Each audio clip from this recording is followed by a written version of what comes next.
two topics, that is national product and national income. अब national product और national income in दोनों को समझने से पहले आपने अगले वीडियो में ये देखा था कि हमने नेशनल इनकम के लिए दोनों का सहारा लिया था।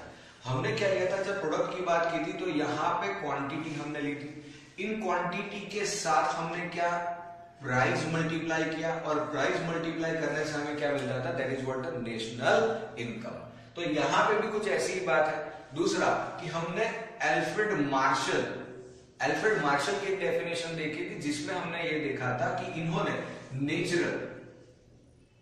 नेचुरल रिसोर्सेस की बात करी थी, इनके साथ इन्होंने कैपिटल को जोड़ा था और इनके साथ इन्होंने लेबर, कंट्री के लेबर को जोड़ा था। अब ये तीनों चीजों का यूज करके इन्होंने बताया था कि हम नेशनल इनकम का कंप्यूटेशन कर सकते हैं, राइट। और यहां पे मैंने एक और एक्स्ट्रा चीज आपको बताई थी कि यहां पे आप लेबर और एंटरप्रेन्योर इन दोनों को लेके आगे बढ़ सकते हो। So these are 4 factors of production, मैंने उस वीडियो में भी बताया और इसमें भी वही रिपीट हो रहा है। देखिए, ये है आपका कैपिटल, ये है आपका लेबर, ये है आपका लेबर, यानी लेबर में आप आएंगे सेकंड नंबर पे कि आपके लेबर के साथ सेकंड, थर्ड अपना एंटरप्रेन्योर और फोर्थ नेचुरल रिसोर्सेज पे मैंने आपको बताया था land, that is what the fourth. तो ये 4 फैक्टर्स ऑफ प्रोडक्शन है, इन चारों को लेके आप प्रोडक्शन कर सकते हो, राइट। तो दोनों डेफिनेशन को अगर आप ध्यान से देखोगे तो लिखा है कि sum of the total income, so total income obtain from the contribution of 4 factors of production. अब देखिए, कंट्रीब्यूशन की जब हम बात करेंगे तो कैपिटल को क्या मिलेगा, कैपिटल को मिलेगा इंटरेस्ट, सही है। दूसरा, लैंड को क्या मिलेगा, लैंड को मिलेगा रेंट। लेबर को क्या मिलेगा, दैट इज व्हाट वेजेस। और इनके साथ एंटरप्रेन्योर को क्या मिलेगा, that is what the profit. तो इन चारों का समेशन करना है, यानी कि हम अगर देखें तो rent plus interest plus wages plus क्या होगा, प्रॉफिट। इन चीजों को मिलाए तो ये हमारा बनता है नेशनल इनकम, और वही यहां पे आपके पास डेफिनेशन में लिखा है, राइट। तो ये सारी जो चीजें हैं, ये सारी चीजें देखिए आपके पास रूपी वैल्यू में अवेलेबल है, डायरेक्टली रूपी वैल्यू है। These are the payments made to these factors of production. Rent रूपी वैल्यू में है, इंटरेस्ट रूपी वैल्यू में है, वेजेस रूपी वैल्यू में है और प्रॉफिट भी रूपी वैल्यू में है। तो यहां पे लिखा है कि obtaining from the contribution of 4 factors of production, but क्या इनकम की बात करी है। तो ये आपका पूरा रूपी वैल्यू के बेसिस पे नेशनल इनकम की बात करी। अब देखिए आपके पास है नेशनल प्रोडक्ट, तो नेशनल प्रोडक्ट के लिए हम यहाँ पे देखेंगे कि ये चारों फैक्टर्स से कुछ ना कुछ तो प्रोडक्शन हो रहा है, राइट। तो उनकी जो क्वांटिटी हमारे पास आती है, राइट, यहाँ पे देखिए मैंने वही चीज बताई है, ये रही, देखिए quantity multiply by price is equal to income. तो ये जो क्वांटिटी ऑफ प्रोडक्शन है ये बनेगा आपका नेशनल प्रोडक्ट। यहाँ पे लिखा है देखिए sum total of production value, ये लिखा है प्रोडक्शन वैल्यू। प्रोडक्शन वैल्यू का मतलब यहाँ प्राइस नहीं है, production value of the final products and services, यानी कि यहाँ पे रॉ मटेरियल इससे प्रोसेस होके बनेगा फिनिश गुड्स। तो रॉ मटेरियल को आपको इग्नोर करना है और सिर्फ फिनिश गुड्स या फाइनल प्रोडक्ट के ऊपर या फाइनल सर्विस के ऊपर फोकस करना है। तो final product and services obtained by various factors of production, again factors of production 4 है। यहाँ पे देखिए लैंड है, लेबर है, या कैपिटल है, या एंटरप्रेन्योर है, वो 4 यहाँ पे है। तो 4 फैक्टर्स या फिर various factors of production in various sectors. तो अब सेक्टर क्या बनेंगे, सेक्टर हमारे पास 3 है, एक है एग्रीकल्चर, एक है इंडस्ट्री और तीसरा क्या है, सर्विस। सिंपल सी बात है। इन तीनों का मिला के जो क्वांटिटी ऑफ प्रोडक्शन आएगा, quantity of production of what, again finish goods, जो फाइनल प्रोडक्ट आएगा that is what your national product. अब हमारे पास एक नेक्स्ट टॉपिक है, that is what the national income. National income यहाँ पे circular flow of national income. Circular flow का मतलब समझ रहे हैं, सर्कुलर फ्लो में क्या होता है। तो सबसे पहले हमारे पास देखिए क्लोज्ड इकोनॉमी, ओपन इकोनॉमी, ये 2 क्राइटेरिया आपकी बुक्स में अवेलेबल है। सबसे पहले अगर हम समझ सकते हैं तो हमें एक ही चीज समझनी है, क्लोज इकोनॉमी। ओपन इकोनॉमी हमें समझने की अभी जरूरत नहीं है क्योंकि ये एक नेचुरल फिनोमेनन है। तो क्लोज इकोनॉमी अगर समझनी है तो हमारे पास 2 चीजें, 2 पार्टियां हैं। दो पार्टियां में होगी कौन? एक है प्रोडक्शन यूनिट यानी कि जिसे हम फॉर्म के बेसिस पे जानते हैं, और एक है owner of factors of production यानी कि फैमिलीज, राइट? अब owner of factors of production क्या करेंगे? तो समझ लीजिए कि अगर आपको कोई भी बिजनेस करना है या कोई भी प्रोडक्शन करना है तो आपको 4 फैक्टर्स की जरूरत पड़ेगी। अब कौन कौन से फैक्टर्स होंगे? आपके पास फैक्टर्स होने हैं लैंड, दूसरा चाहिए लेबर, कैपिटल और एंटरप्रेन्योर। ये 4 चीजों की आपकी आवश्यकता रहेगी। अब ये 4 चीजें कहां से आती है? किसी भी प्रोडक्शन यूनिट में अगर आप जाइए तो ये जो 4 चीजें हैं that is what the factors. देखिए यहां पे फैक्टर्स ऑफ प्रोडक्शन, ये होगा आपका लैंड, लेबर, कैपिटल, एंटरप्रेन्योर। ये 4 चीजें सोसाइटी आपको देती है। एक बिजनेस यूनिट यानी कि ये मान लीजिए कि एक बंद फैक्ट्री है, इस बंद फैक्ट्री की जगह यानी कि लैंड भी किसी की ओनरशिप की है।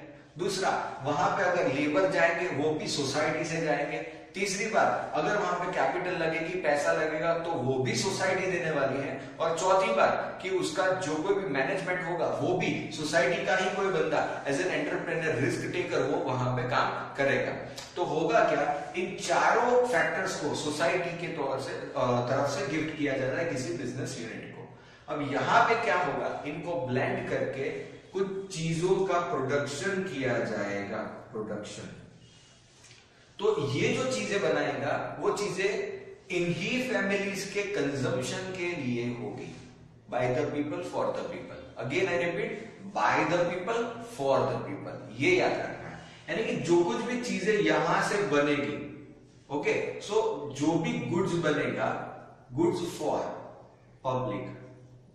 और वो पब्लिक भी कौन है? पब्लिक है ओनर्स ऑफ फैक्टर्स।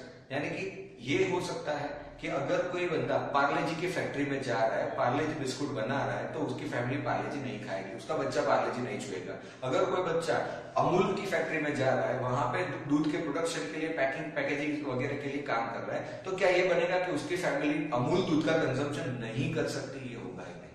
इसीलिए मैं बोल रहा हूं कि by the people for the people. ये जो चीज है, ये तो सिर्फ गुड्स की हमने बात करी। अब देखिए, जैसे ही इन owners of factors of production ने अपने फैक्टर्स को किसी प्रोडक्शन यूनिट को दिया, तो उनके सामने एक और चीज जो है वो आती है यहां से यहां। ये क्या होगा? पेमेंट। अब देखिए यहां पे हमने लैंड, लेबर, कैपिटल, एंटरप्रेन्योर तो लिख दिया। इनका पेमेंट क्या होगा? तो लैंड को क्या मिलेगा? रेंट मिलेगा। लेबर को क्या मिलेगा? तो वेजेस मिलेंगे। कैपिटल को क्या मिलेगा? इंटरेस्ट मिलेगा। और एंटरप्रेन्योर को क्या मिलेगा? प्रॉफिट मिलेगा। तो ये जो चार चीजें रिटर्न में मिलती है वो कौन देगा? तो बिजनेस यूनिट अपने बिजनेस से payment to land, labour, capital, entrepreneur. यानी कि दैट इज, ये क्या होगा? आपका होगा रेंट, वेजेस, इंटरेस्ट एंड एक और चीज है प्रॉफिट। ये 4 चीजें फैमिली के पास आएगी, है कि नहीं? अब देखिए इनकी इनकम बन गई, तो ये जो गुड्स परचेज किया मुफ्त में थोड़ी ना किया है, मुफ्त में नहीं हो सकता। तो ये जो प्रोडक्शन यूनिट है, इनको ये लोग क्या करेंगे? ये किया payment, right? So payment for goods consumed, payment for goods consumed. तो यहां पे एक चीज याद रखनी है, क्लोज्ड इकोनॉमी का क्राइटेरिया जो हमने यहां पे समझने के लिए लिया है, उसमें एक चीज एलिमिनेट है, that is no role of foreign trade. देखिए यहां पे फॉरेन की कोई चीज ही नहीं हमने यूज की है, फॉरेन ट्रेड की बात ही नहीं करी है। जो कोई भी डोमेस्टिक रिसोर्सेज है, लैंड हो, लेबर हो, कैपिटल हो या एंटरप्रेन्योर हो, ये सारे डोमेस्टिक यूनिट्स हैं, यानी कि डोमेस्टिक चीजें हैं। और उन्हीं डोमेस्टिक चीजों का यूज करके हमने कोई प्रोडक्ट्स बनाए, उन प्रोडक्ट्स को बेच के पेमेंट लिया, उसी से इनका पेमेंट किया। बस ये है circular flow of what? Closed economy, जिसमें नो फॉरेन ट्रेड, ये याद रखिएगा, यहां पे फॉरेन ट्रेड है ही नहीं। अब होगा क्या? अब यहां पे ओपन इकोनॉमी की बात करें। ओपन इकोनॉमी का आपकी बुक में कहीं भी बुक में कहीं भी आपके पास इस तरह का डायग्राम नहीं है, क्योंकि ओपन इकोनॉमी जो है वो एट प्रेजेंट आज की डेट में हमारे पास अवेलेबल है, जिसमें हम टोटली रिलायबल नहीं रहते इन फैक्टर्स के लिए, इन डोमेस्टिक फैक्टर्स के ऊपर। देखिए होगा क्या, मान लीजिए कि हमें लैंड की जरूरत पड़ी, तो लैंड तो डोमेस्टिक ही यूज करनी है। बट जब हम बात करेंगे लेबर की, हम बात करेंगे कैपिटल की, या हम बात करेंगे एंटरप्रेन्योर की, इन तीन चीजों को जब हमने फॉरेन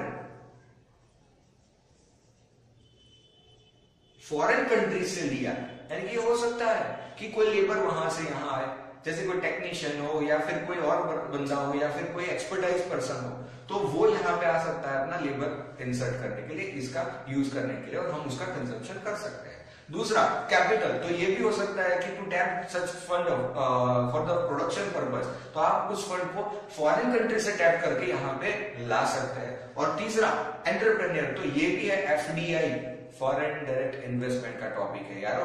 यहाँ पे एफडीआई यानी कि ऐसे भी एंटरप्रेन्योर है, ऐसे भी बिजनेस पर्सन है कि जो इंडिया में आके किसी बिजनेस को लॉन्च करके रिस्क उठाना चाहते हैं या रिस्क उठाना चाहते हैं, तो वैसे एंटरप्रेन्योर भी फॉरेन कंट्री से आ सकते हैं। This is what the open economy, simple, this is what the open economy. हाँ, कोई भी हनुमान जी नहीं है, याद रखिएगा कि जो लैंड वहां से यहाँ उठा के ले आए। आई रिपीट, ये ओपन इकोनॉमी का कंसेप्ट है, ये पूरा जो है वो क्लोज्ड इकोनॉमी का कंसेप्ट है, जिसमें हमने फॉरेन ट्रेड या फिर फॉरेन फैक्टर्स को अवॉइड किया है।